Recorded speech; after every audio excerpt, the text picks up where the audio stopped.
नमस्कार। आज के लाइव में मैं पंडित राजन शर्मा आप सबका हार्दिक अभिनंदन करता हूं, स्वागत करता हूं।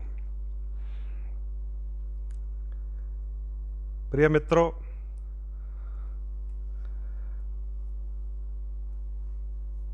आप मेरे साथ पिछले कई दिनों से जुड़े हुए हैं और लाइव के माध्यम से आप ग्रहों के गोचर की जानकारी हासिल कर रहे हैं और आपके कमेंट्स के माध्यम से मुझे एक्सपीरियंस, अनुभव प्राप्त हो रहा है। और बहुत सारे ऐसे मैं आपके कमेंट्स देखता रहता हूं जो ये बताते हैं कि जो ग्रहों का फल आपको इस लाइव के माध्यम से बताया जाता है उसका अनुभव आप जीवन में कर चुके हैं या कर रहे हैं। तो इसी से समझ लीजिए कि ज्योतिष शास्त्र कितना महान है, हम ये जान जाते हैं।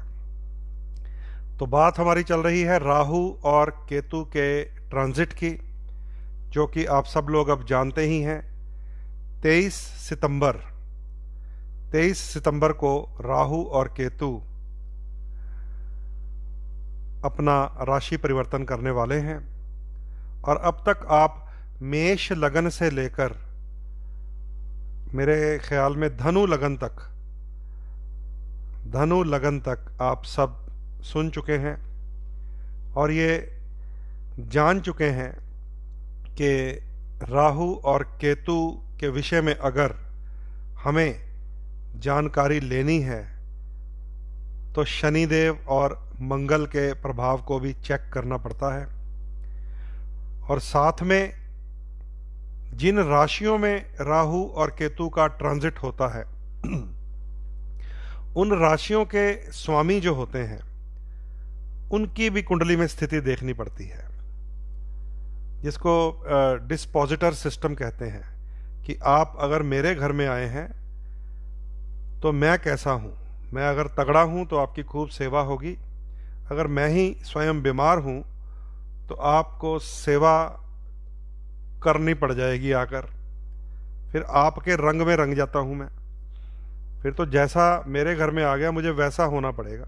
अगर मैं तगड़ा होऊंगा तो मैं अपने आने वाले गेस्ट की सेवा करूंगा। इसलिए इसे डिस्पोजिटर सिस्टम कहते हैं कि कौन सा ग्रह किस राशि में है, उस राशि का स्वामी कैसा है। इसलिए राहु और केतु की जानकारी बड़ी जटिल है, बाकी ग्रहों के साथ ऐसा नहीं है। राहु और केतु तो ऊपर चंद्रमा नीच हो जाता है जब, या चंद्रमा राहु या केतु के साथ में ही आ जाए, जिसके ग्रहण दोष कहा गया है, चंद्र राहु चंद्र केतु, या चंद्र शनि का विष योग लग जाए, तो चंद्रमा ही जब कुंडली में दूषित हो तो भी नीचे बैठे राहु केतु धमा चौकड़ी मचा देते हैं।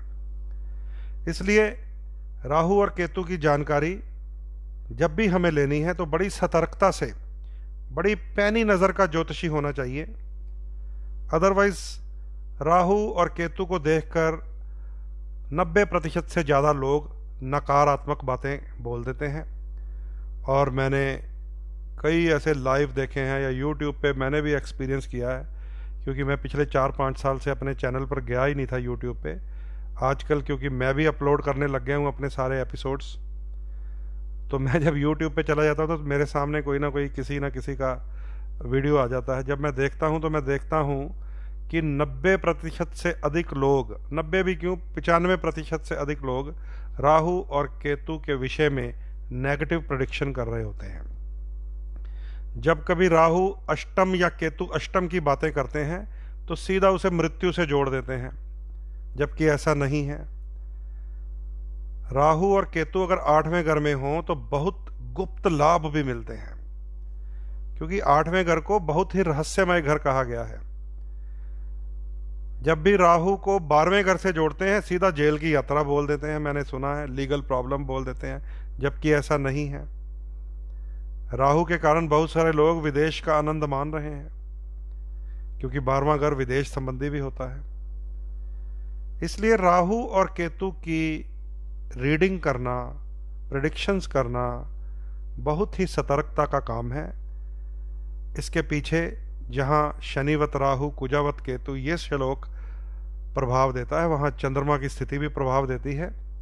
और उसके साथ राहु और केतु जिन राशियों में भ्रमण कर रहे हों या कुंडली में बैठे हों, उनके स्वामी कैसे हैं, यह भी देखना पड़ेगा। अगर राहु अष्टम भाव में बहुत मृत्यु जैसे फल देता, तो मैं स्वयं वृश्चिक लगन हूं, मेरे पूरे 1.5 साल से राहु 8वें घर में ही चल रहा है। मैं तो आपके साथ तकरीबन लाइव में मिलता रहता हूं, वीरवार को हम फोनो फ्रेंड करते रहते हैं। तो ऐसा कुछ नहीं है। अगर मेरी कुंडली में शनि ग्रह की स्थिति अच्छी है और कुछ उपाय करके मैं उसे और ठीक करता हूं, तो पिछले 1.5 साल में राहु वृश्चिक लगन वालों के 8वें घर में निकले हैं। जिनकी कुंडली में कोई खराबी होगी शनि देव की, या अपने कर्मों से खराब कर रहे होंगे ग्रहों को, उन्होंने 8वें घर के राहु को बुरा प्रभाव दिया होगा। लेकिन जो इस टेक्निक को समझ जाता है, जो लगन पंचम नवम की थ्योरी को समझ जाता है, जो कलर थेरेपीज को समझ जाता है, जो डोनेशन वाले प्लैनेट्स कौन से हैं और यूज करने वाले प्लैनेट्स कौन से हैं, इस थ्योरी को समझ जाता है, तो समझ लीजिए वो फिर मुसीबत के समय में अपना टाइम निकाल लेता है। इसीलिए मैं उदाहरण दे रहा हूं स्वयं वृश्चिक लगन का। हम लोगों के अष्टम स्थान में ही राहु महाराज हैं, अभी भी हैं, अभी भी निकले थोड़ी हैं, 23 सितंबर को निकलेंगे। इसलिए ध्यान रखिए, राहु और केतु की नेगेटिव प्रेडिक्शन करने वाले लोगों से भी आपको सतर्क रहना पड़ेगा। तो दोस्तों, इस बात को आपका क्या अनुभव है जरूर मुझे सामने कमेंट लाइन में लिख दिया कीजिए। जैसे अभी अभी नरेंद्र कुमार जी ने लिखा है, 12th हाउस के राहु ने मुझे विदेश की यात्रा करवाई है, वो भी बिना इन्वेस्टमेंट के। देखिए, बिल्कुल सटीक बात आपने बोली है नरेंद्र जी। यही बात तो मैं साझी कर रहा हूं, और यही बात मैं जब मेरे सामने क्लाइंट बैठा होता है मैं उनको बोलता हूं। वो कहते हैं पंडित जी फिलहाल किसी को दिखा कर आए थे, वो तो कहते हैं कि ये लीगल ट्रबल देगा, ये तो जेल यात्रा देगा, ये कोर्ट कचहरी देगा। तो ये थोड़ा सा टेक्निकल काम है, बड़ा ही ध्यान से पढ़ने वाला काम है। तो मैं बहुत ही प्रसन्न हूँ कि सामने जो आपके कमेंट्स आ रहे हैं वो इन बातों को, अपने अनुभवों को मेरे साथ शेयर करते हैं। और नेगेटिव अगर आपकी लाइफ में होता है वो भी मेरे साथ लोग शेयर करते हैं। देखिए, कई बार आदमी सोचता है कि नेगेटिव बात को छुपा लें, तो मेरे साथ तो नेगेटिव बात भी लोग शेयर कर देते हैं कि ये भी हमारे साथ ऐसा बुरा भी हो चुका है, कोई लीगल प्रॉब्लम आई तो वो भी बताते हैं लोग।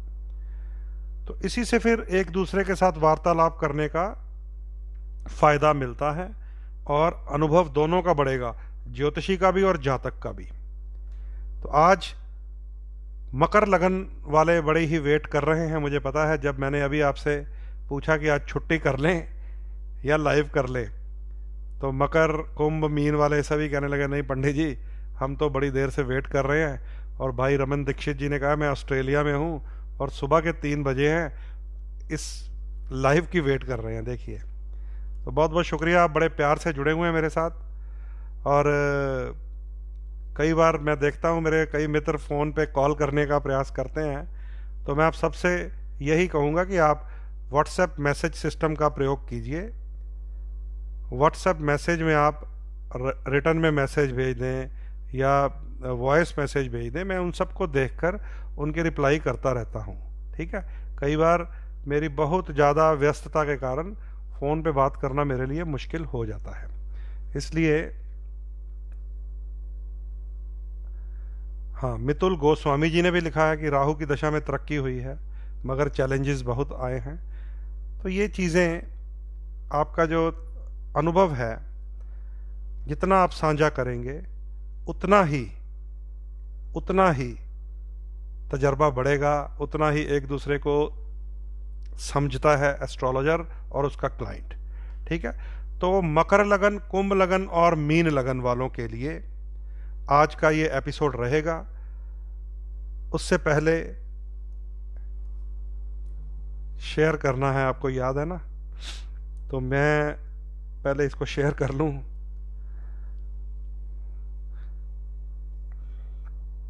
आप भी शेयर कर लीजिए। जब तक 64 लोग देख रहे हैं तो 2 से 3 मिनट हमें मिलेंगे। अगर 64 शेयर हो जाए 3-4 मिनट में तो फिर क्या कहने।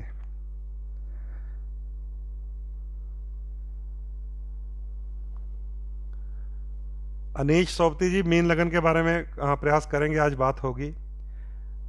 गैबी गौतम, जय जगन्नाथ, बहुत बहुत स्वागत है जो लोग दोस्त जुड़ रहे हैं।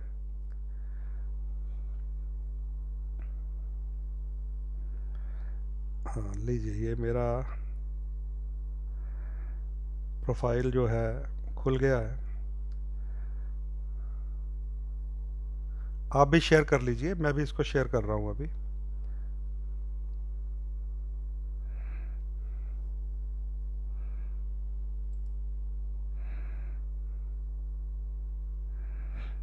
लीजिए, ये चला गया है कुंडली स्कैनर्स के ऊपर और दूसरी तरफ से जाएगा पेज के ऊपर।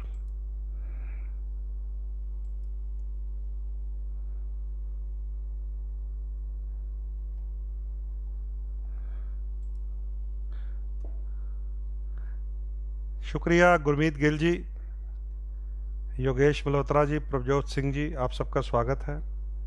तो लीजिए, मेरी तरफ से जहाँ जहाँ मैंने शेयर करना था कर दिया है और आपकी तरफ से मुझे वो कंप्यूटर में दिखाई दे रहा है 33 शेयर्स हो गए हैं और हमारे साथ लोग जुड़ चुके हैं 69 लोग जुड़े हैं और सामने 33 शेयर हो गए हैं, बीच में 3 तो मेरे अपने ही हैं। चलिए करते रहिए दोस्तों शेयर, क्योंकि ये बहुत कीमती जानकारियां हैं जो आपके साथ साझी कर रहा हूं और ये सारी एक्सपीरियंस्ड जानकारियां हैं। इसमें किताबी बेस जो है वो ग्रंथ का होगा, किसी ऐसे ही चलते फिरते राइटर की किताब का बेस नहीं है। कल मैंने आपको ग्रंथ के दर्शन करा दिए थे, वो उसका बेस है, जो ग्रंथ का बेस है, जो मैं आपसे बात कर रहा होता हूँ और अपना एक्सपीरियंस जो ग्रंथ मुझे बताता है उसमें जो लिखी बातें जब आपके साथ ढल जाती हैं तो मैं बोलता हूँ। तो आइए आज बात करेंगे 10 नंबर लगन, मकर लगन वालों के लिए। मकर लगन जिसके स्वामी शनि देव हैं।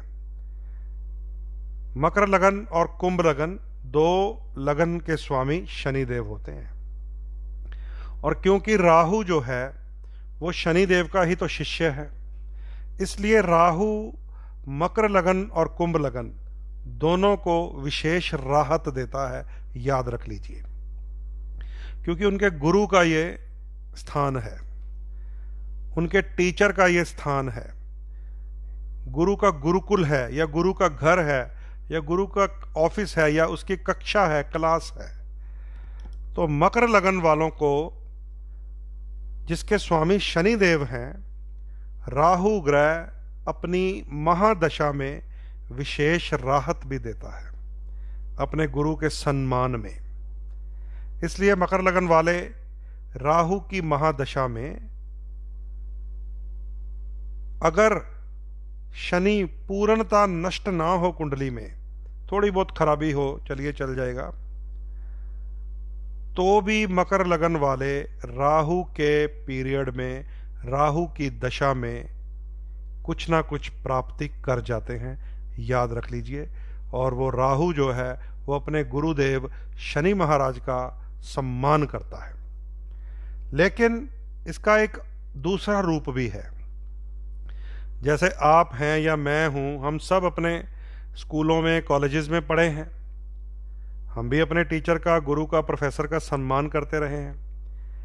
पर जिस दिन गुरु जी या प्रोफेसर साहब या टीचर, अध्यापक, अध्यापिका क्लास में नहीं आते, पीरियड मिस कर जाते थे, उस दिन सारी क्लास में क्या होता था, इधर से उधर चौक मारे जाते थे, इधर से उधर पेपर के बॉल बनाकर, गोले बनाकर एक दूसरे पे मारते थे।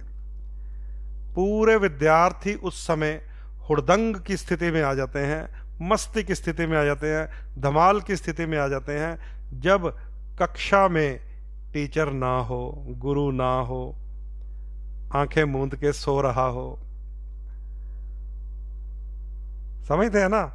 इसी तरह जब भी शनि ग्रह वक्री होता है या अस्त होता है, या समझ लीजिए टीचर जिस दिन बंक करता है उस दिन उसके जो शिष्य राहु और केतु पूरी धमाल भी मचा देते हैं, पूरा अपना रूप भी दिखा देते हैं।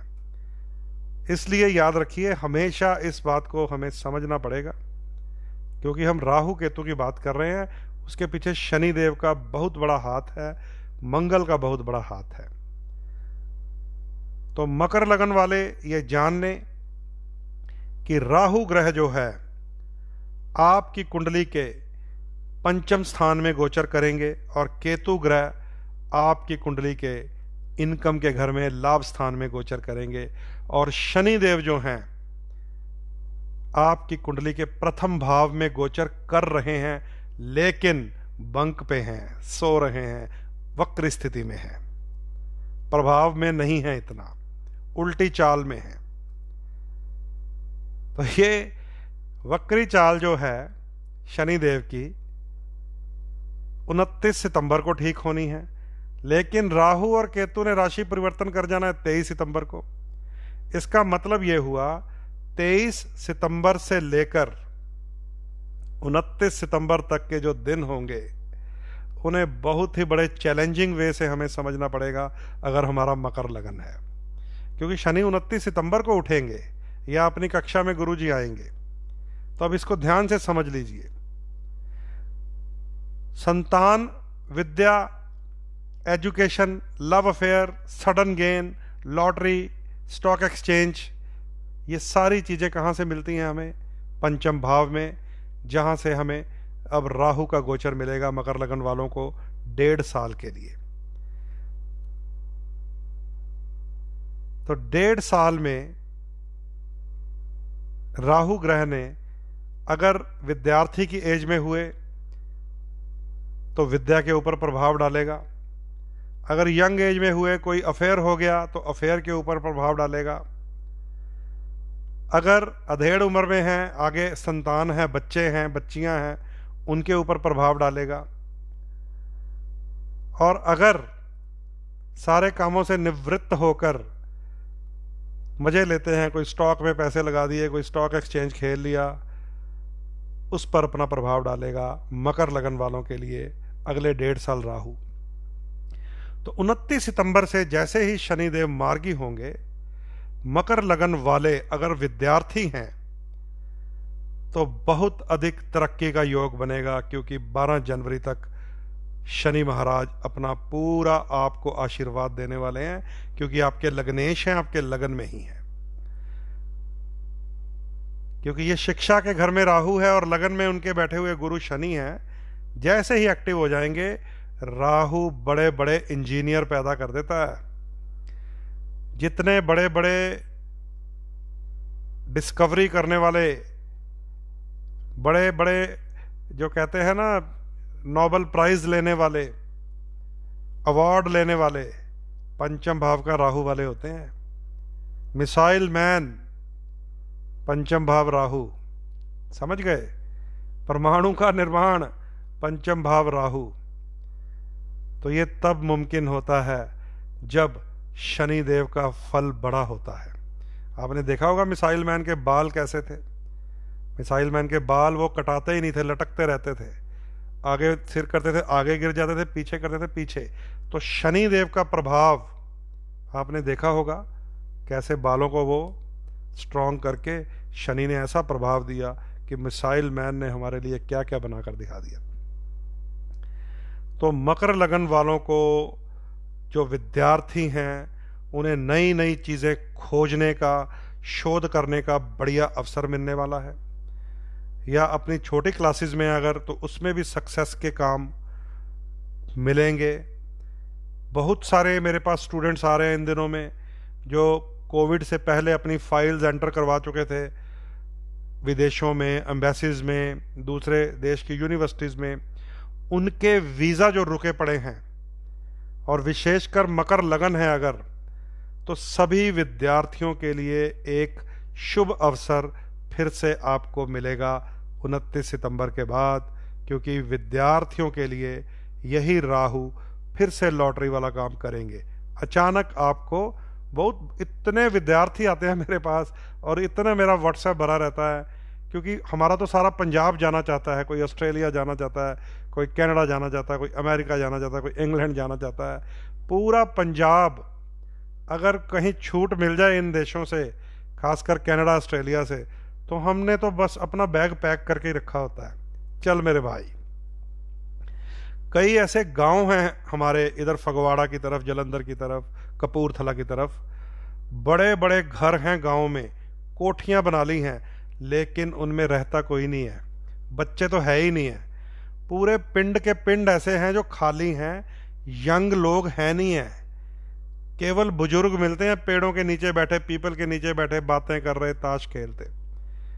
फगवाड़ा, जलंधर, कपूरथला जो बेल्ट है हमारी, गांव के गांव, पूरी की पूरी जनरेशन कहाँ है? कनाडा है, कहाँ है? अमेरिका है, कहाँ है? ऑस्ट्रेलिया है, कहाँ है? इंग्लैंड है। तो ऐसा हमारे पंजाब में हो रहा है और 29 सितंबर के बाद फिर होना शुरू हो जाएगा, विशेषकर मकर लगन के विद्यार्थियों के लिए। ऐसे ही मकर लगन वालों की संतान के घर में राहु रहेगा जब तक शनि ग्रह प्रसन्न है। आपको पता ही है, जब तक वो अस्त ना होगा, वक्री ना होगा, संतान को भी अचीवमेंट्स मिलेंगी, संतान को भी सफलताएं मिलेंगी। संतान कुछ भी काम करे, कोई भी टेस्ट दे, कोई भी एग्जाम दे, कोई भी कंपटीशन लड़े, मकर लगन वालों के लगन में बैठे हुए शनि संतान को भी आशीर्वाद देंगे, उनको भी कामयाबी मिलेगी। ऐसे ही प्रेम संबंधों के विषय में कामयाबी मिलेगी, ऐसे ही फिर जो सडन गेन, जो लॉटरी वाला काम है, उसमें कामयाबी मिलेगी। तो आपको क्या करना है इसके लिए? आपको शनि देव को मना कर रखना है, आपको राहु महाराज को शांत रखना है, क्योंकि जब शनि पलट जाते हैं, वक्री या अस्त हो जाते हैं, यही प्रेम संबंध फिर टूट जाते हैं। जब शनि पलट जाते हैं, यही वीजे फिर रिफ्यूज हो जाते हैं। जब शनि पलट जाते हैं, यही संतान फिर बदनामी पैदा कर देती है, धोखा पैदा करती है अपने माँ बाप के साथ। अपने माँ बाप को हाँ जी ऊपर ऊपर से कर रहे होते हैं, नीचे नीचे से अपनी मर्जी का काम कर रहे होते हैं। और पोल कब खुलती है? जब शनि वक्री या अस्त होंगे, तब संतान के किए हुए किसी ऐसे काम की पोल खुल जाती है जो माँ बाप को कभी कभी शर्मसार कर देती है। तो 21 जनवरी के बाद शनि 34 दिन के लिए अस्त भी होंगे, इसलिए पहले ही प्रिपेयर रहना चाहिए।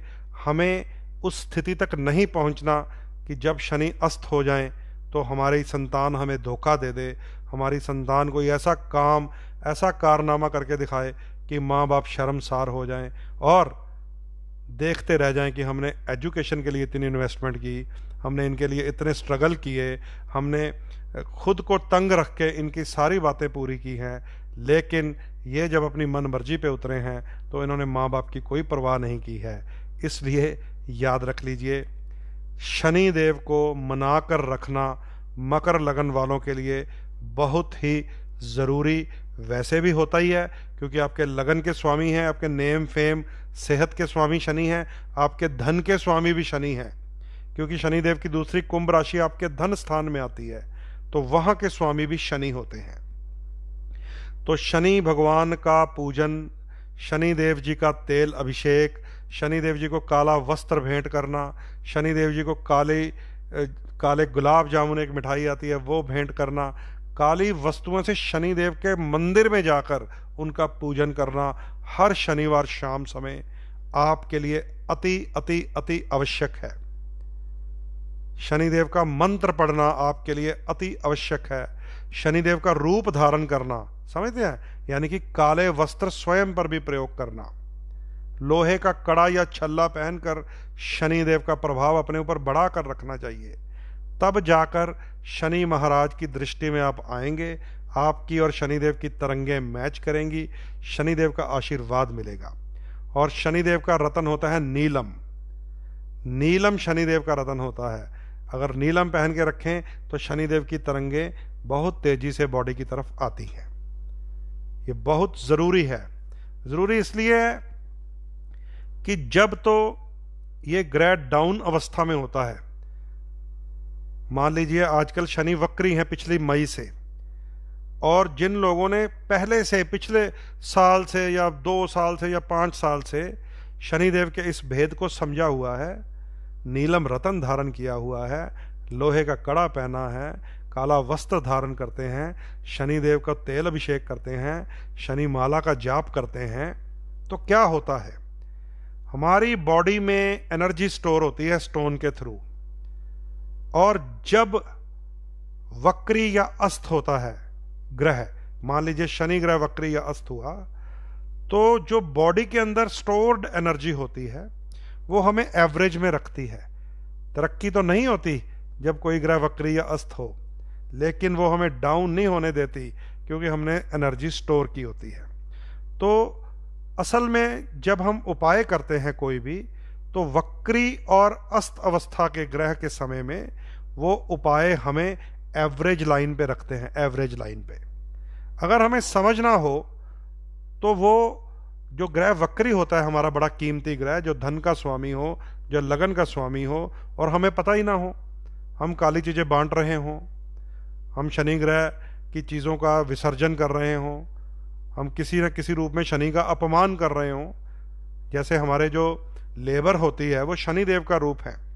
बहुत सारे लोगों को मैं देखता रहता हूँ कि फल की रेहड़ी के ऊपर खड़े होंगे, उससे बहस कर रहे होते हैं, 50 का नहीं तो 20 का लगा ले, 40 का लगा ले, 30 का लगा ले। बड़े बड़े होटल में जाकर दुगनी तिगनी टिप दे देंगे कि अगर 200 रुपये का पिज़्ज़ा खाया तो 50 रुपये वहीं छोड़ आते हैं।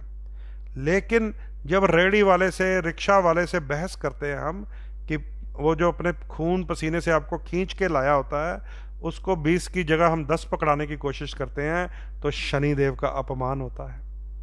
और जब ये अपमान होता है शनिदेव का, तो ये समझ लीजिए ये जो राहु केतु है ना, फिर वो ऐसा खेल खेलते हैं, ऐसा खेल खेलते हैं। वो फिर कुंडली में अगर 12वें घर में बैठा हो और शनि का हमने अपमान किया हो, निश्चित रूप से हमें कोर्ट कचहरी थाने तक ले जाता है। वो फिर कुंडली में अगर अष्टम भाव में बैठा हो और शनि ग्रह का अपमान किया हो जाने अनजाने, वो हमें डिप्रेशन में लेके जाता है। फिर तो शनि भगवान मकर लगन वालों के लिए सबसे कीमती हैं, सबसे पावरफुल हैं, सबसे ज़रूरी हैं। ओम शम शनेश्चराय नमः का जाप करें। नीलांजन समाभासम रविपुत्रम यमाग्रजम छाया मार्तंड संभूतम तम नमामि शनेश्चरम। ये शनिदेव का मंत्र है जिसमें उनके पूरे परिवार का ही जिक्र है कि वो यम के अग्रज हैं, छाया के पुत्र हैं, सूर्य के पुत्र हैं।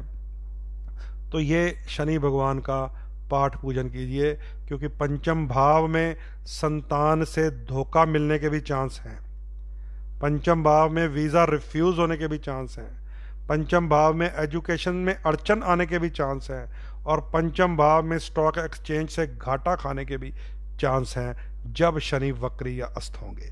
इसलिए जितना शनि को मेंटेन रखेंगे उतना ही राहु भी हमारे लिए मेंटेन रहता है। और राहु को शांत रखने का आपको सबसे सुंदर और साधारण फॉर्मूला मैं बता चुका हूँ। माँ जगदम्बा के, माँ दुर्गा के चरणों में राहु का सर भेंट किया जाता है नारियल के रूप में। और पंचम भाव जिसका संबंध विद्या से है, एजुकेशन से है, तो विद्या की देवी है माता सरस्वती। आइए आपको ये भी भेद बता देता हूँ। विद्या की देवी है माता सरस्वती, और राहु है स्वयं माँ सरस्वती का भक्त।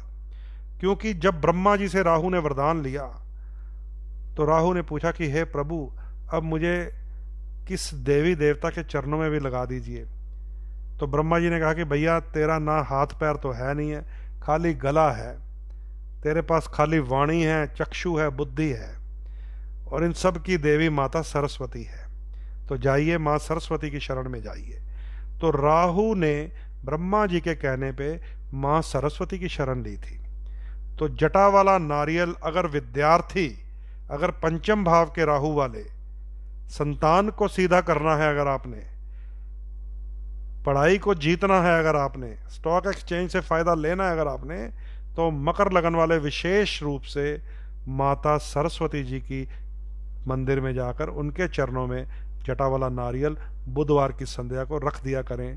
तो यही राहु आपके लिए फिर सफलता के कई रास्ते खोल देगा। तो दोस्तों इसे याद रखिए, विशेषकर राहु की बात कर रहा हूं। मकर लगन वालों के लिए 29 सितंबर से लेकर 12 जनवरी तक खूब बढ़िया फल देंगे।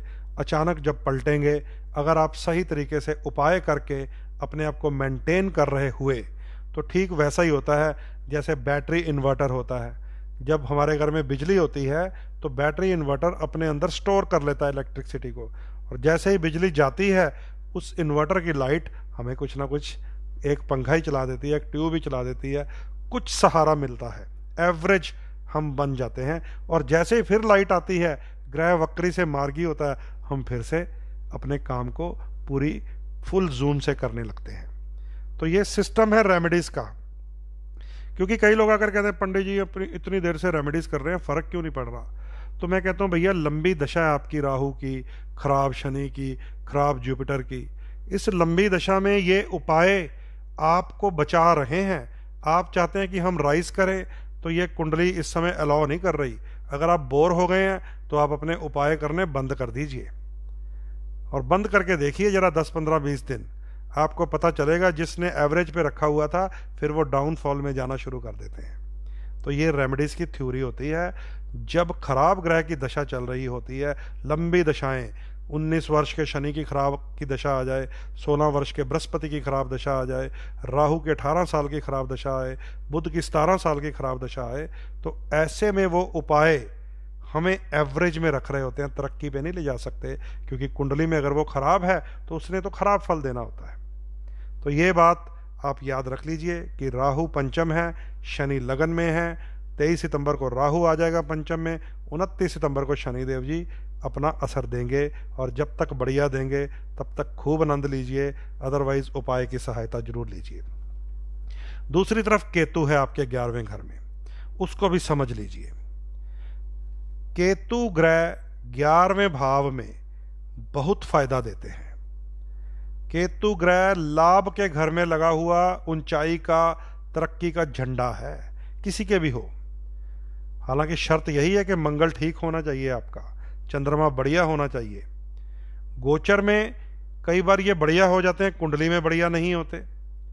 तो जब गोचर में बढ़िया हो जाते हैं, गोचर में, तब अचानक लाभ दे देते हैं, अचानक बहुत धन की आमदनी शुरू हो जाती है। क्योंकि अगर गोचर में शनि बढ़िया, राहु केतु बढ़िया हैं, तो अचानक 11वें घर में बैठे हुए केतु के माध्यम से इधर से उधर से, खिड़की से, दरवाजे से, परनाले से पैसा आना शुरू हो जाता है। अचानक लाभ ही लाभ मिलना शुरू होता है। रुकी हुई प्रमोशन मिल जाती है अगर केतु 11वें घर में आ जाए, रुका हुआ धन मिल जाता है, खोई हुई इज्जत वापस मिल जाती है, मुकदमा आदमी जीत जाता है अगर केतु 11th हाउस में आ जाए तो। लेकिन जैसे ही उसका डिस्पोजिटर प्लैनेट वीक होता है, तो जो अचानक आया हुआ धन होता है वो खो जाता है, किसी फालतू के खर्चे में, किसी लफड़े में, किसी बीमारी में, किसी पचड़े में। इसलिए याद रखिए, यहां पे आया हुआ केतु हमें देने आया है, हमें प्रमोशन देने आया है, हमें सडन गेन देने आया है, अचानक लाभ देने आया है। कई सोर्सेज ऑफ इनकम बन जाते हैं जब 11वें घर में केतु बढ़िया हो जाए। तो बढ़िया हो जाए या बढ़िया किया जाए, इसको समझ लीजिए। बढ़िया करने के लिए केतु बजरंगबली की ध्वजा है। इससे आसान ग्रह केतु का उपाय कोई नहीं है। तो केतु ग्रह से ऊंचाई, तरक्की, फायदा, प्रमोशन, इनकम लेने के लिए, नेम फेम लेने के लिए, धन की बढ़ोतरी करवाने के लिए ध्वजा चढ़ेगी बजरंगबली को। मंगलवार की संध्या को ध्वजा चढ़ेगी। अपने अपने घरों की छत पे, अपनी फैक्ट्री की छत पे, दुकान की छत पे एक एक ध्वजा लगाइए, और सेवा लीजिए मंदिरों के गुंबद की जहां पर झंडा लगा होता है, गुरुद्वारा साहब के निशान साहब की जहां पे ऊंचा केतु होता है, सेवा लीजिए। आप अगर मकर लगन है तो आपको केतु खूब फल देने आया है, खूब लाभ देने आया, खूब इनकम देने आया, खूब प्रमोशन देने आया है। ऐसा ना हो जब ये ग्रह वक्री होंगे और ये आया हुआ पैसा खो जाए, जुड़ा हुआ धन जो अचानक लाभ मिले, जो अचानक प्रमोशन आए, उसके ऊपर कोई ब्लैक स्पॉट लग जाए। बहुत बार ऐसा होता है कि इधर हमें ऊंची कुर्सी मिली, उधर हम ऐसे अंडर द टेबल काम करने शुरू करते हैं, अपनी हैसियत, अपनी औकात भूल जाते हैं लोग ऊंची कुर्सी पर बैठकर।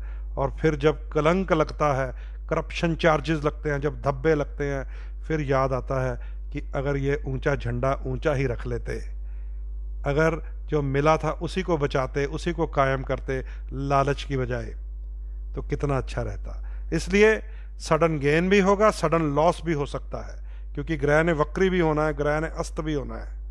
तो सडन लॉस ना हो, इसलिए झंडा तरक्की का, झंडा ईमानदारी का, झंडा ऑनेस्टी का, झंडा नेशनैलिटी का, राष्ट्रीयता का ऊंचा ही रखना हमेशा। तो मकर लगन वालों, आपने राहु और केतु की पोजीशन को समझ लिया है। राहु और केतु आपको खूब लाभ देंगे, क्योंकि मकर लगन वालों के लिए राहु विशेष राहत देते हैं, क्योंकि मकर लगन उसके गुरु शनि देव का लगन है। तो इसको ध्यान से सुन लीजिए, समझ लीजिए। नहीं, जो लोग लेट जुड़े हों, इसको दोबारा रिवाइंड करके सुन लीजिएगा, इसको सेव करके रख लीजिए, इसको शेयर कर लीजिए।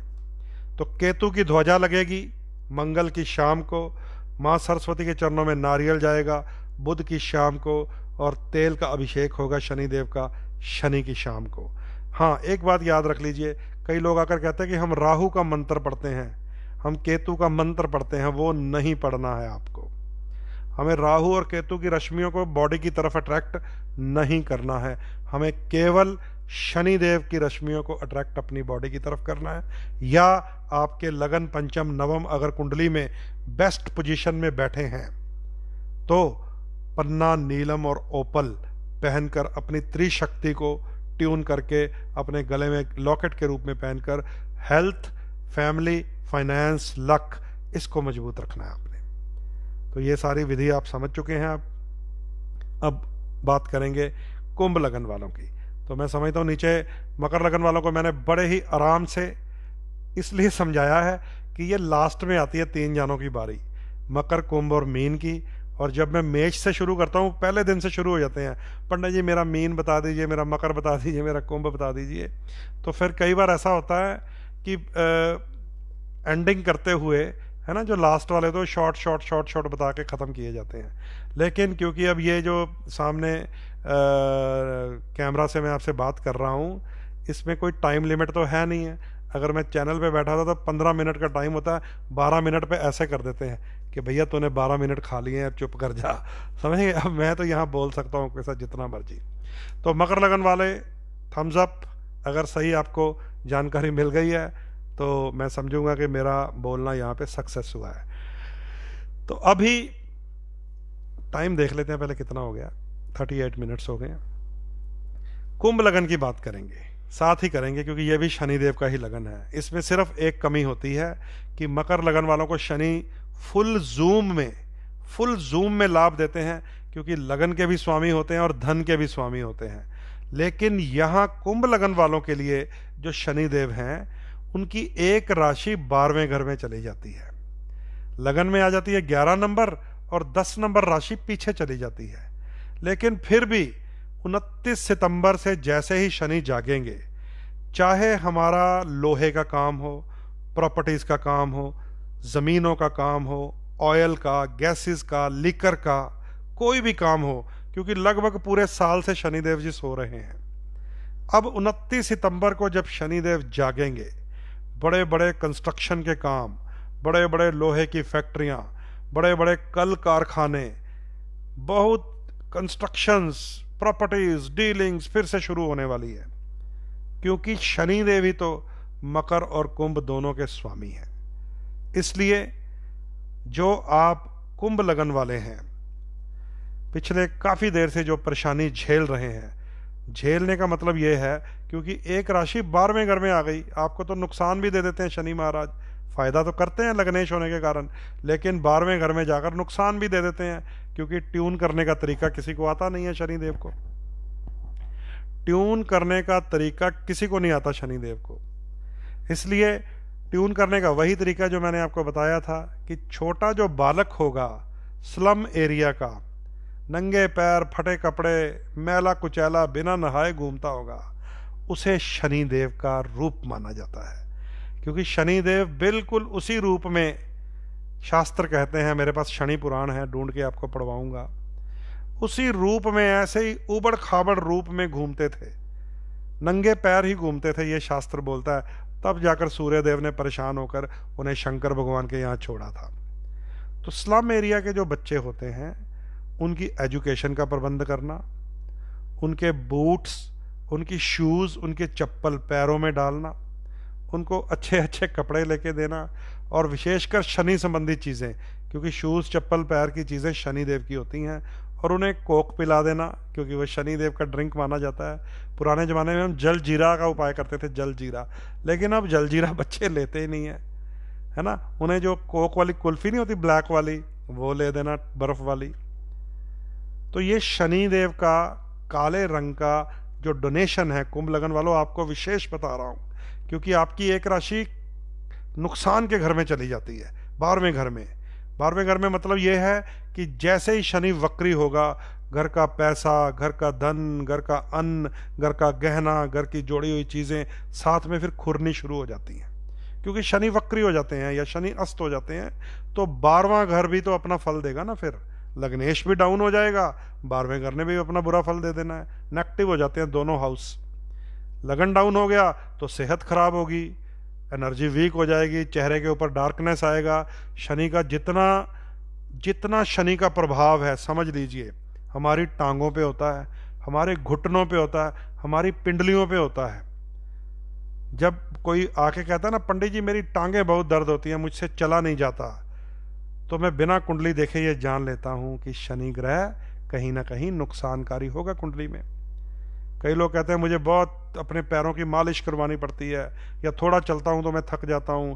कईयों के घुटने जल्दी ख़राब हो जाते हैं, कईयों के चोटें, एक्सीडेंट, ऑपरेशन टांगों के होते हैं, कईयों के टांगों के ऊपर टांकों के निशान, ऑपरेशंस के साइन बने रहते हैं। तो समझ लीजिए आपकी कुंडली में शनि देव को ट्यून करना पड़ेगा, क्योंकि आप कुंभ लगन है, और कुंभ लगन के लिए शनिदेव जितना कीमती होते हैं उतना ही वक्री या अस्त अवस्था में नुकसानकारी भी हो जाते हैं, क्योंकि 12वां घर फिर जोड़ा हुआ अन्न, जोड़ा हुआ धन, जोड़े हुए जेवर सब कुछ उड़ा देता है, और शरीर में कोई ना कोई कष्ट पैदा कर देता है, बीमारी उत्पन्न करता है। पेट में जितना गैस का अफारा होता है ना, सब शनि और राहु पैदा करते हैं।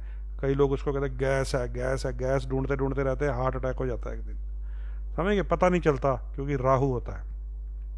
इसलिए सबसे पहले लगन को बल देना है आपने। शनिदेव का तेल अभिषेक आपने भी करना है, लेकिन उसको ट्यून भी करना है। ऐसे स्लम एरिया के बच्चों में जाकर शनि की चीज़ें आप उनको गिफ्ट किया कीजिए, भेंट किया कीजिए, ताकि वो देख के खुश हो जाए।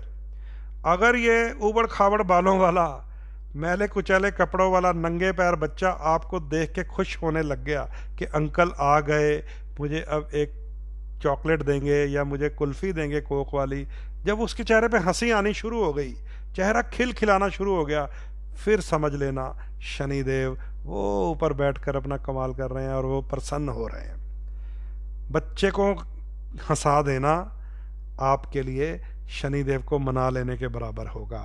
याद रख लीजिए, यही इकलौता फार्मूला है जिसको मैंने लाखों लाखों दोस्तों पे अब आजमा लिया है, विशेषकर कुंभ लगन वालों को। तो ये मैंने आपको राहु केतु की बात नहीं अभी बताई, शनिदेव को स्थिर करना, मजबूत करना, ट्यून करना, ब्लैक कलर यूज़ करना। आप भी लोहे का कड़ा पहने, आप भी रतन नीलम पहने, आप भी शनिदेव की चीज़ों का खुद पे प्रयोग करें, तो शनि मजबूत रहेंगे। फिर राहु केतु जहाँ भी होंगे उनका प्रभाव भी आपके लिए पॉजिटिव होगा। अगर आप गोचर को सुनना चाहते हैं तो ध्यान से सुन लीजिए। राहु महाराज आपके चौथे घर में होंगे, केतु महाराज आपके 10वें घर में होंगे, और शनि महाराज आपके 12वें घर में आजकल गोचर कर रहे हैं और अस्त भी हैं। इसलिए कुंभ लगन वाले मकर से थोड़ा ज़्यादा परेशान मिलते हैं जब मुझे मिलते हैं, क्योंकि शनि है ही आपके 12वें घर में इस समय गोचर कर रहे हैं।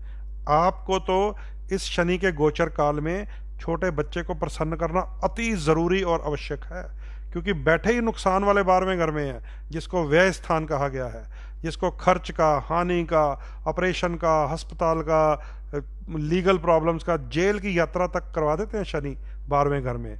अगर जेल की यात्रा ना हो तो एक कमरे में कैद करवा देंगे।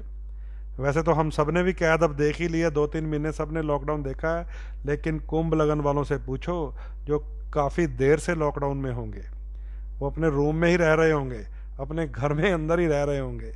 डाउन चल रहा है दोस्तों, डाउन, समझ गए। लेकिन 29 सितंबर से जैसे ही शनिदेव जी एक्टिव होंगे तो जहां राहु केतु होंगे वहां आपको फल मिलने हैं। तो केतु है आपके जॉब के घर में, केतु है आपके काम के घर में, नौकरी के घर में, कारोबार के घर में, व्यापार के घर में, बिजनेस के घर में। और राहु महाराज हैं आपके जमीन जायदाद के घर में, मकान के घर में, वाहन के घर में, सुख के घर में, माता के स्थान पर। केतु पिता के स्थान पर, राहु माता के स्थान पर, शनि 12वें स्थान पर। तीनों जब शुभ हो गए तो क्या होगा? विदेश योग बनेगा, व्यापार योग बनेगा, जॉब का योग बनेगा, काम कारोबार का योग बनेगा, वाहन के सुख की प्राप्ति हो सकती है, वाहन का मिलना, क्योंकि शनिदेव एक्टिव होंगे 12वें घर में।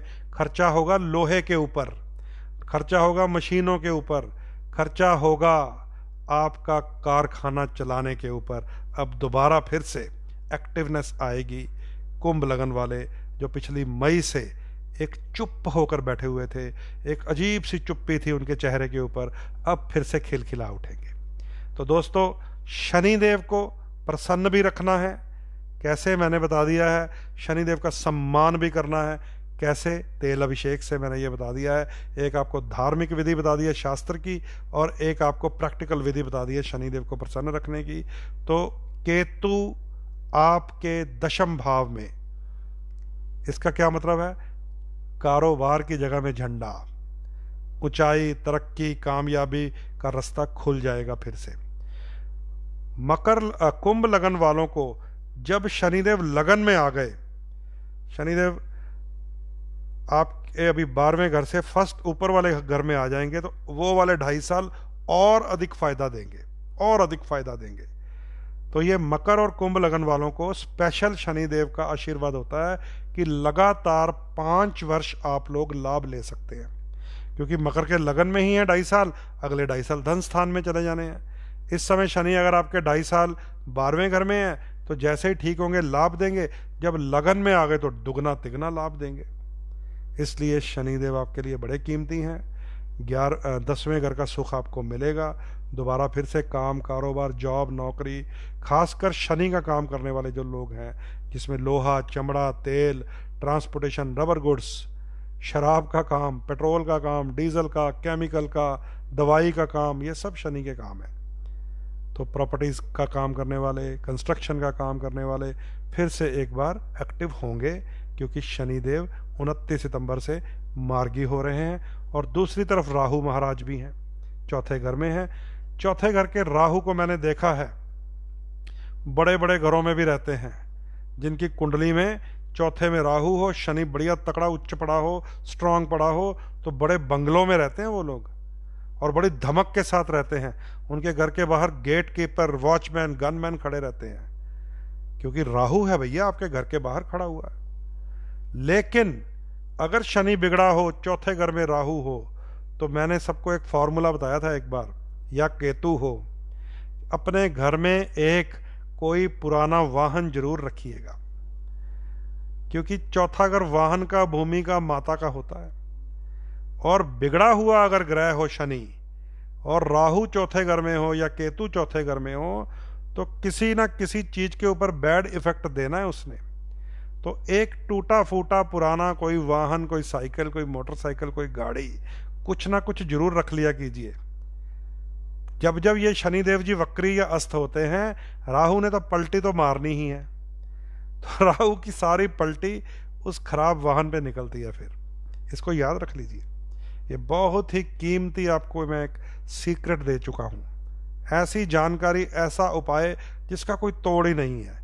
चौथे घर के फल खराब नहीं होंगे आपके, समझ गए। जिनकी जन्म पत्री में यह योग होता है कि राहु चौथे हो या केतु चौथे हो, वो जब भी शनि अस्त या वक्री होता है वहाँ कोई ना कोई नुकसान पैदा कर देता है। तो अपने घर में कोई टूटा फूटा वाहन, कोई पुराना वाहन बेचो मत, जो पुराना हो गया उसको खड़ा कर लो, कोई बात नहीं है, उसके ऊपर सारा नजरा निकलेगा राहु और केतु का। ठीक है, तो भैया मकर लगन वाले भी तैयार रहें। 29 सितंबर से जैसे ही शनिदेव मार्गी होंगे वैसे ही केतु आपको फिर से काम, कारोबार, बिजनेस में ग्रोथ देंगे। झंडा ऊंचा रहे केतु महाराज का, आपको भी लगाना है, आपको भी, क्योंकि दशम स्थान तो प्रॉपर्टी का घर होता है, अपनी पिता का घर होता है, अपनी प्रॉपर्टी का घर है। अपनी छत के ऊपर झंडा लगा लीजिए। कई बार मुझे फ्लैट्स में रहने वाले लोग पूछते हैं हम क्या करें, तो मैं कहता हूँ बैल्कनी में लगा लीजिए, कोई बात नहीं है। किसी ग्रिल के साथ छोटी सी रॉड लगा के बांध दीजिए लकड़ी का, उसमें झंडा लगा दीजिए रेड कलर का। तो 10वां घर तो अपना फ्लैट है, अपना घर है, अपनी प्रॉपर्टी होती है 10th हाउस, तो वहाँ पर जरूर ऊंचा झंडा लगाइए। साथ में मंदिरों में जाकर भी बजरंग बली को झंडा चढ़ाइए। साथ में जब भी सेवा का अवसर मिले धर्म स्थान की ध्वजा भी अपने दक्षिणा से, अपनी सेवा से जितना आप इस 1.5 साल में करते रहेंगे ध्वजा की सेवा धर्म स्थान में, उतना ही आपको ऊंचाई मिलती रहेगी। तो मैं समझता हूँ कुंभ लगन वालों को इस बात का भेद पता चल गया है कि शनि 12वें घर में है तो उसे कैसे खुश रखना है स्लम एरिया के बालकों के साथ, और शनि लगन के स्वामी है तो उसे कैसे मजबूत रखना है काले रंग का प्रयोग करके, नीलम का प्रयोग करके, लोहे का प्रयोग करके, शनि मंत्र का जाप करके, शनिदेव को तेल अभिषेक करके। इससे आपको चौथे घर का राहु और 10वें घर का केतु खूब फल दे सकता है।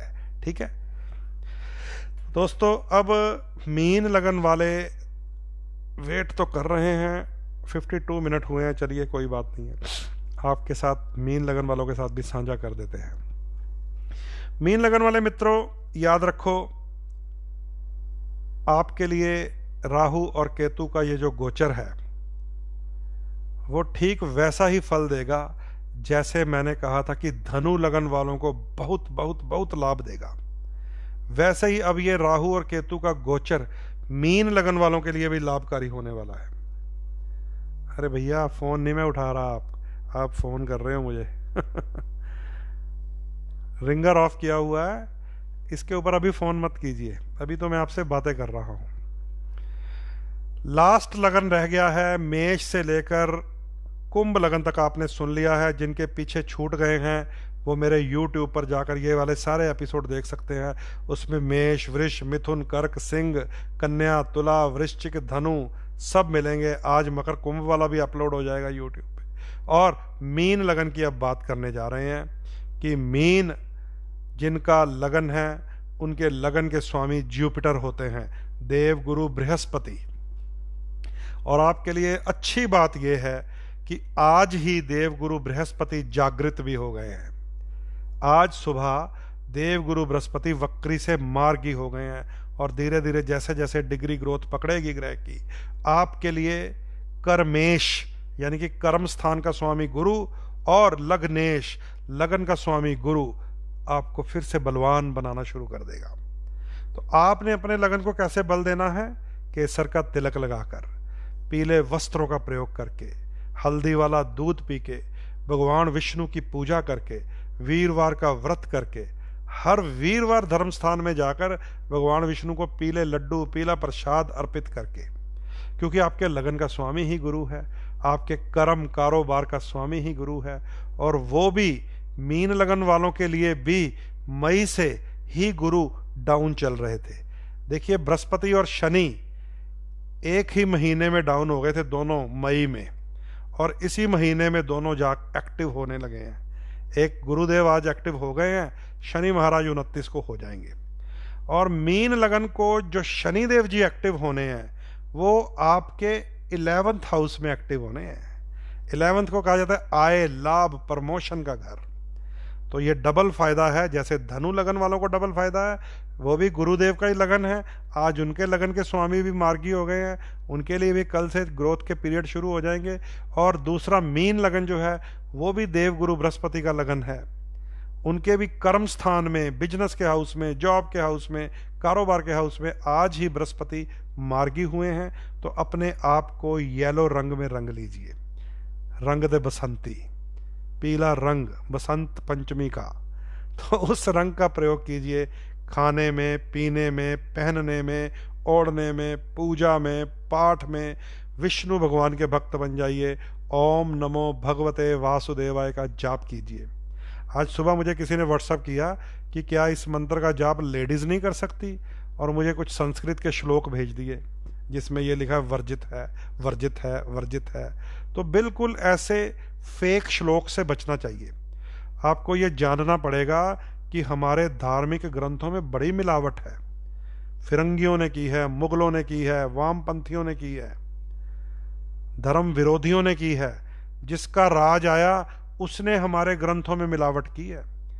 फेक कहानियां, अश्लील कहानियां, उल्टे सीधे पाठ, उल्टे सीधे मंत्र, तंत्रिक क्रियाएं, बलि देना, ये सब झूठी बातें लिखी हुई हैं, सब झूठी बातें लिखी हुई हैं। और उन झूठी बातों में आकर बहुत सारे लोगों ने उल्टे सीधे काम किए हैं। मंदिरों में भी बलियां चढ़ाने लग गए थे, तंत्र क्रियाओं में पड़ गए थे। बहुत आपको समझना पड़ेगा। एक बहुत बड़े तांत्रिक का सुधार किया था एक बड़े संत सिपाही ने, एक बहुत बड़े तांत्रिक का सुधार किया था एक बहुत बड़े संत सिपाही ने, और उसके दम पे राज स्थापित हो गया था। बात कर रहा हूं मैं बंदा बहादुर की, बंदा बैरागी की। वो तांत्रिक था। जो बंदा बहादुर था उसका नाम है लक्ष्मण दास भारद्वाज। वो जाप, पाठ, पूजा, तंत्र क्रिया वाली करता था, और उसका नाम बड़ा मशहूर था कि अगर इसने एक बार फूंक मार दी तो ये दुश्मन का वो कर देता, ये कर देता है। और वो बड़ा तपस्वी भी था, बहुत बलवान भी था।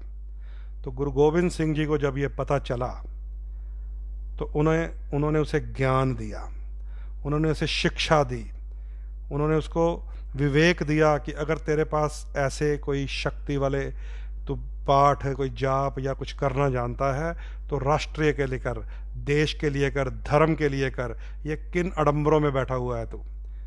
उसके पास चल कर गए, मंजी पर बैठे थे, मैंने पढ़ा है सारा, मेरे पास ग्रंथ है। और जब गुरु ज्ञान दे दे और विवेक की बुद्धि खुल जाए, और फिर वो बंदा बहादुर बनता है जब वो गुरु का हो जाता है। और फिर वो ऐसा झंडा गाड़ता है, ऐसा झंडा गाड़ता है। सबसे पहले सरहंद के नवाब की ही शामत आई थी जिसने छोटे साहबजादों को दीवार में चिनवाया था। तो याद रख लीजिए, हमारे ग्रंथों में बड़ी मिलावट है। हमें बहुत ज़रूरत है गुरु गोविंद सिंह जैसे महान गुरुओं की एजुकेशन को लेने की, जो ऐसे तांत्रिकों को बंदा बना देते हैं। बंदा, समझ गए? वो उन्होंने कहा चल आज तो बात तो मेरा बंदा।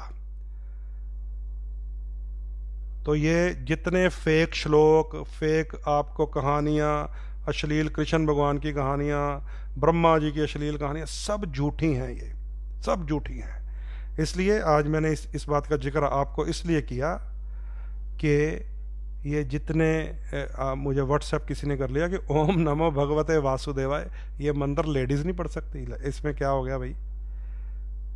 तो इन फेक बातों से बचे और ज़रूर कन्फर्म कर लिया कीजिए।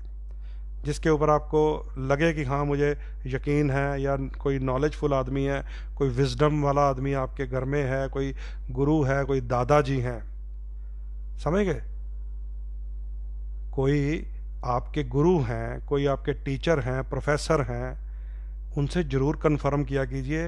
मन में बैठाकर बात को, वहम को फिर चलाते रहो, पीढ़ी दर चलता रहता है, फिर वो हमारा रिवाज बन जाता है।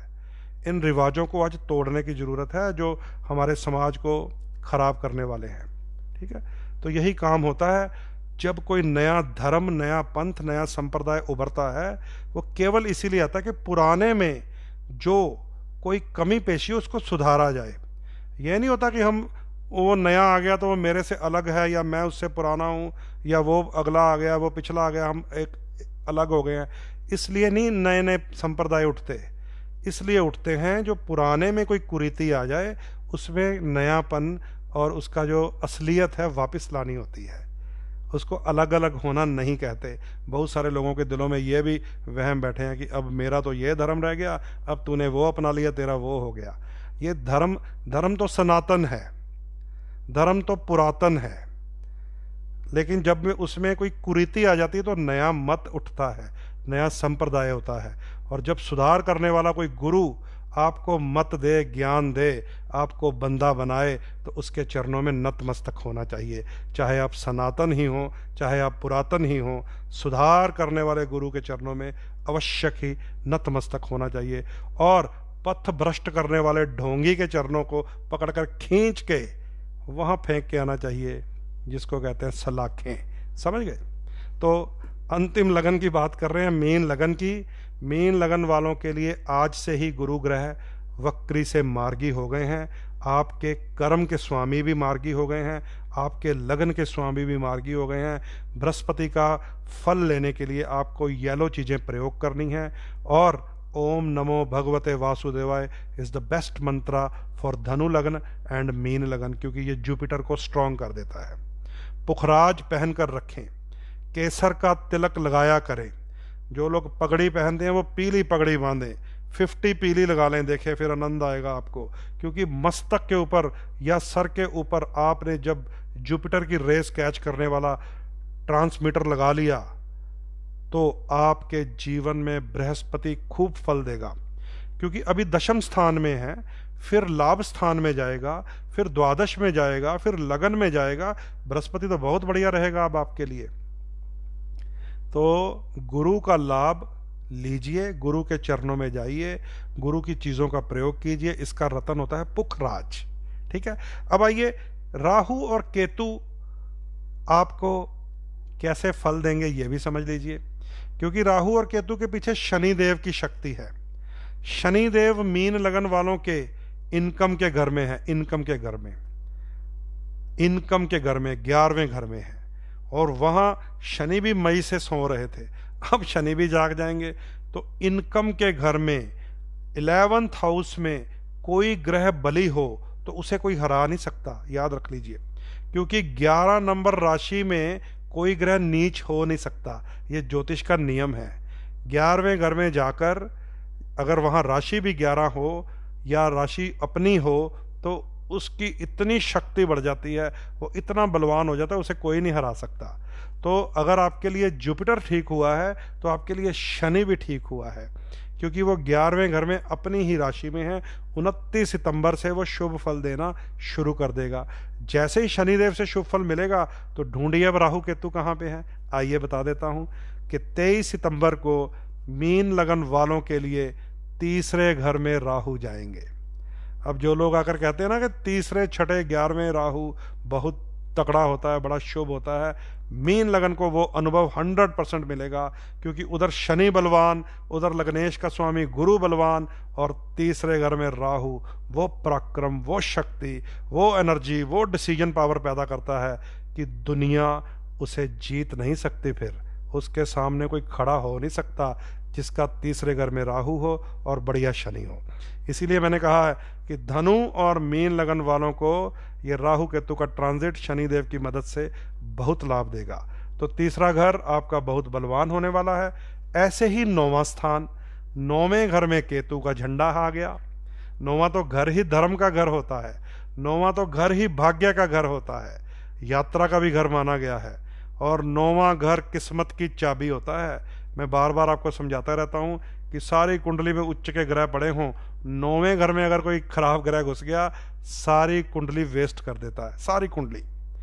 इसलिए मीन लगन वालों, आपके अगर राहु बढ़िया हो गया तीसरे घर में तो केतु बहुत ज़्यादा बढ़िया हो गया भाग्य स्थान में। भाग्य स्थान में ध्वजा, वो भी मंगल के घर में।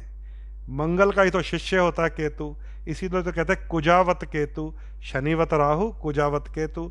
कुज मंगल का नाम है, कुज।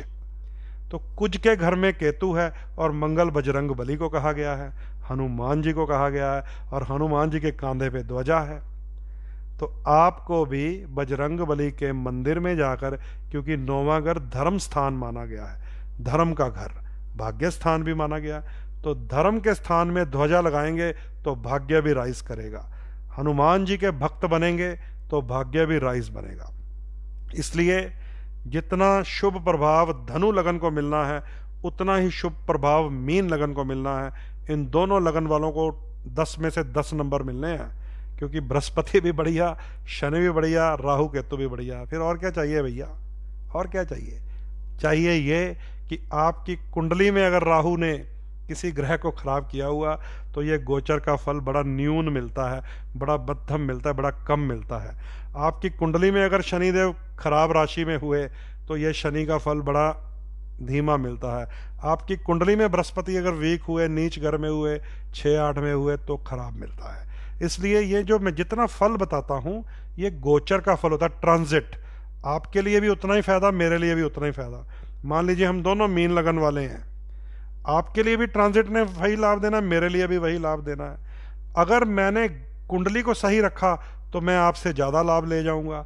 अगर आपको कुंडली ना ठीक हुई तो ट्रांजिट ऊपर से ना निकल जाता है, ऐसे सिर के ऊपर से, और फिर वो कहता है यार पंडित जी तो कह रहे थे मीन लगन को बड़े फायदे होने हैं, मुझे तो कुछ मिला नहीं। वो इसलिए नहीं मिला क्योंकि आप ट्रांजिट के ट्रांसफार्मर नहीं बन सके, उसकी रेस को अपनी बॉडी में ट्रांसफॉर्म नहीं करवा सके। याद रख लीजिए, सूर्य देव की जो रोशनी है वो सबके लिए सांझी होती है। जो पौधा धूप में पड़ा होगा वो खूब फलता फूलता है, जो पौधा ही माली ने छांव में रख दिया, यानी कि नीचे रिसीवर अच्छे नहीं बन पाए उस धूप के, उन रश्मियों के, तो वो पौधा सड़ जाता है। तो नीचे जो रिसीविंग है हमारी, वो होती है हमारी जन्म कुंडली। उसमें हमें देखना पड़ेगा ये शनिदेव जी कैसे हैं, राहु कैसे हैं, केतु कैसे हैं, मंगल कैसे हैं, गुरु कैसे हैं। हम सबको मेष से लेकर मीन लगन तक को अगर ट्रांजिट का लाभ लेना है तो नीचे कुंडली का बेस ठीक होना चाहिए। आप देखते होंगे जो सनफ्लावर होता है, जो सूर्यमुखी का बूटा होता है, वो जब सूर्यदेव पूरब की तरफ होते हैं तो उसका मुंह पूरब की तरफ होता है, जब वो पीछे जाते हैं पश्चिम के तो उसका मुंह पश्चिम की तरफ होता है। इसका मतलब ये हुआ कि लाखों मील दूर सूर्य और धरती पे ये सूर्यमुखी, इनके बीच में कोई कोई कोई लिंक है कि सुबह ये पूरब की तरफ होता है, शाम को ये पश्चिम की तरफ चला जाता है। ऐसे ही 9 ग्रहों की रश्मियों का लिंक हमारे शरीर के साथ है। अगर हम रश्मियों को कैच करने के बढ़िया रिसीवर नहीं बन पाए, क्योंकि वो कुंडली बता देती है कि अगर हमारा बृहस्पति छठे है, शुक्र छठे है, 8 में है, मंगल खराब है, तो क्या फालतू, फिर कोई ट्रांजिट से फायदा नहीं होगा। जब तक आप इन छठे घर में बैठे हुए खराब ग्रहों को ठीक करने की विधि नहीं जानते, तब तक ये ट्रांसमीटर, ये ट्रांजिट, ये ऊपर से निकल जाएगा, कोई लाभ नहीं हो पाते। इसलिए आप भी मीन लगन हैं और मैं भी मीन लगन हूँ। मुझे अगर विधि पता है तो मैं आपको फ़ायदे लेके दिखा सकता हूँ। अगर आपको विधि नहीं मालूम होगी कुंडली ठीक करने की तो ये ट्रांजिट आपके लिए नहीं है। तो basic is horoscope chart, basic is जन्म कुंडली, जिस दिन हमारा जन्म हुआ हो, जिस समय हुआ हो, जिस प्लेस पे हुआ हो, क्योंकि लॉन्गिट्यूड और लैटिट्यूड का बहुत बड़ा रोल है। इसीलिए एस्ट्रोलॉजर आपसे पूछेगा कि आपका जन्म तारीख क्या है, आपका जन्म समय क्या है और जन्म का स्थान क्या है। बस ये 3 चीज़ें चाहिए, फिर जो मर्जी पूछ लो हमसे। समझ गए? तो दोस्तों, आज हमारा ये राहु और केतु का टॉपिक कंप्लीट हो गया है। और जिन जिन लोगों ने मुझे, मैं नीचे पढ़ता रहता हूँ, लिखते हैं जी कर्क लगन का बता दो, मिथुन का बता दो, वृष का बता दो। जिन लोगों का कोई भी एपिसोड मिस हो गया है वो आपको फेसबुक पे तो मिलेगा नहीं, क्योंकि वो गुम हो जाता है फेसबुक पे। यूट्यूब पे आपको मिल जाएगा, क्योंकि यूट्यूब पे मैंने सारे सीरियल वाइज वो अपलोड कर दिए हैं, और वहाँ पे तो आपको लिखा भी मिल जाएगा कि इस एपिसोड में इस लगन की बात की हुई है, इस एपिसोड में इस लगन की बात की हुई है। तो आज जो हमने राहु और केतु के टॉपिक को पूरा किया है, उस सारे टॉपिक पे पिछले 4-5 एपिसोड्स में आपको उनकी रेमेडीज़ भी बता दी हैं, उनकी कलर थेरेपीज भी बता दी हैं। उससे पहले वाले जो 4-5 एपिसोड थे उनमें मैंने आपको बता दिया था आपका त्रिक स्थान कौन से है, 6, 8, 12। उससे पहले वाले जो एपिसोड थे उनमें मैंने आपको बता दिया था आपके शुभ घर कौन से हैं जिन्हें कभी दान नहीं करना चाहिए, हमेशा मजबूत करना चाहिए। लग्नेश, पंचमेश और नवमेश, लगन, पंचम, नवम। तो लगभग ज्योतिष की जो ऊपरी जानकारी होती है, क्योंकि यहाँ बैठकर मैं आपको नवांश नहीं बता सकता, दशमांश नहीं बता सकता, त्रिशमांश नहीं बता सकता, चलित कुंडलियों की बातें नहीं कर सकता, फिर आप कंफ्यूज हो जाएंगे। अगर मैं यहाँ बैठकर नवांश खोल लूँ, दशमांश खोल लूँ, कई बार मुझे आकर लोग कहते हैं अच्छा यहाँ पे तो खराब है लगन में, आप जरा नवांश देखिए, नवांश में मेरा ग्रह बड़ा अच्छा है, ऐसे कह देते हैं मुझे। तो मैं उनसे पूछता हूँ कि हमारे देश की प्रधानमंत्री इंदिरा गांधी, अब उसका जो लगन चार्ट तो बता रहा है कि उसकी जो हत्या कैसे की गई थी, लेकिन नवांश बता रहा है इसके पास सिक्योरिटी बहुत होगी, नवांश बता रहा है इसके पास गनमैन बहुत होंगे, लगन बता रहा है कि इसकी हत्या ऐसे विस्फोट से होगी, करक लगन है उनका। नवांश तो कुछ कह रहा है, नवांश तो कह रहा है इसके पास सिक्योरिटी बहुत होगी। अब अगर लगन ने ही आपको फेल कर दिया तो नवांश नवूंश के चक्कर में मत पड़ा कीजिए, याद रख लीजिए। लगन तो पर्सनैलिटी है, फेस है, चेहरा है, ये दिख रहा है, यही है सब कुछ। अंदर से हो सकता है मेरी जेब खाली पड़ी हो, जैसे वो राहुल भैया इधर से हाथ डालते हैं नीचे से निकाल देते हैं, नकली, वो नकली नवांश है। वो विदेशी बैंकों में जितना मर्जी माल भरा हो, यहाँ कुर्ते की जेब फटी रहती है, समझिए। तो ये लगन और नवांश, इसका एक सिस्टम होता है। तो इसलिए बहुत सारे लोगों के ऐसे प्रश्न भी आ जाते हैं, वो फेसबुक की बातें नहीं होती, वो तो सिर्फ आपको ऊपर का सिस्टम समझ लेना चाहिए कि आपको अपना कवर कैसे मजबूत करना है, जिसको मैंने आपको सारा बता दिया है। जो त्रिकोण है लगन, पंचम, नवम, उसको मजबूत रखिए। आपको अपने कवर में नेगेटिविटी को कैसे निकालना है वो भी मैंने आपको सारे एपिसोड दे दिए हैं, 6, 8, 12, ठीक है।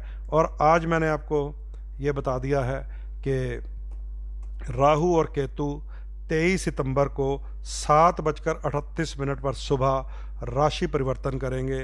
राहु ग्रह मिथुन राशि से निकलकर वृष राशि में आने वाले हैं, केतु ग्रह धनु राशि से निकलकर वृश्चिक राशि में आने वाले हैं। और 23 सितंबर को जैसे ही केतु और गुरु का योग टूटेगा, केतु और गुरु का योग दिसंबर में बना था तो ये महामारी फैली थी, जैसे ही टूटेगा इसका यू टर्न शुरू हो जाएगा। जब इसका यू टर्न शुरू हो जाएगा तो 6 अप्रैल 2021 को जैसे ही संवत बदलेगा तो इस संवत की फैली हुई बीमारियां, परेशानियां, महामारियां समाप्त होने की कगार पर होंगी और अगला संवत आएगा, उसका नाम है आनंद, आनंद नाम है। तो आनंद तक पहुंचेंगे 6 अप्रैल 2021 को। लेकिन जब तक हम चुनौतियों में हैं, उन चुनौतियों का हमें सामना करना पड़ेगा, हमें समझना पड़ेगा, रेमेडीज़ को जानना पड़ेगा, डोनेशंस को जानना पड़ेगा, जेम्स थेरेपी को समझना पड़ेगा। तो पितृपक्ष अभी भी चल रहा है। राहु और केतु जो भी कुंडली में दोष बनाते हैं, श्राप बनाते हैं, चाहे वो सर्प दोष हो, चाहे वो गुरु चंडाल दोष हो, चाहे वो अंगारक दोष हो, चाहे वो शुक्र राहु का स्त्री श्राप हो, इन सब को आने वाली 17 सितंबर, जिसको महा अमावस कहा जाता है क्योंकि वो महाल्य मानी गई है, पितरों की सबसे बड़ी मस्या होती है, साल में एक बार आती है, 17 सितंबर को आ रही है।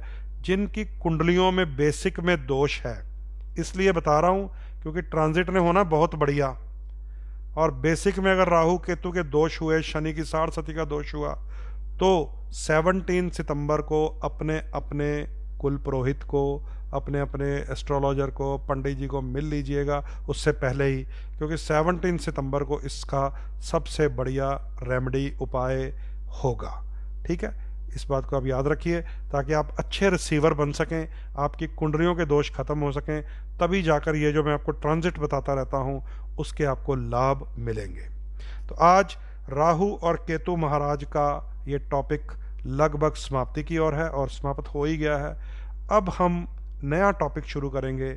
जुपिटर जो बृहस्पति ग्रह है, वक्री से मार्गी हुए हैं। ये धनु राशि में ही रहेंगे 20 नवंबर तक। 20 नवंबर को जुपिटर मकर राशि में प्रवेश कर जाएंगे, जहां पर जाकर गुरु ग्रह को नीच माना जाता है। तो बृहस्पति देव राशियों के लिए, देव लगन वालों के लिए बड़ा कीमती होता है, लेकिन 20 नवंबर के बाद ये जाकर नीच राशि में गोचर करेगा और 6 अप्रैल तक वहीं रहेगा। इसको हमें समझना है, कैसे टैकल करना है, क्योंकि आज 13 सितंबर को या 14 सितंबर को अगर ठीक हुए हैं तो 20 नवंबर तक ही ठीक हुए हैं। अब अगला जो उसका घर है वो नीच राशि का है, उसको कैसे टैकल करना है आने वाले दिनों में, इस बात को आपके साथ साझा करूंगा और बृहस्पति की बातें भी करेंगे, ठीक है।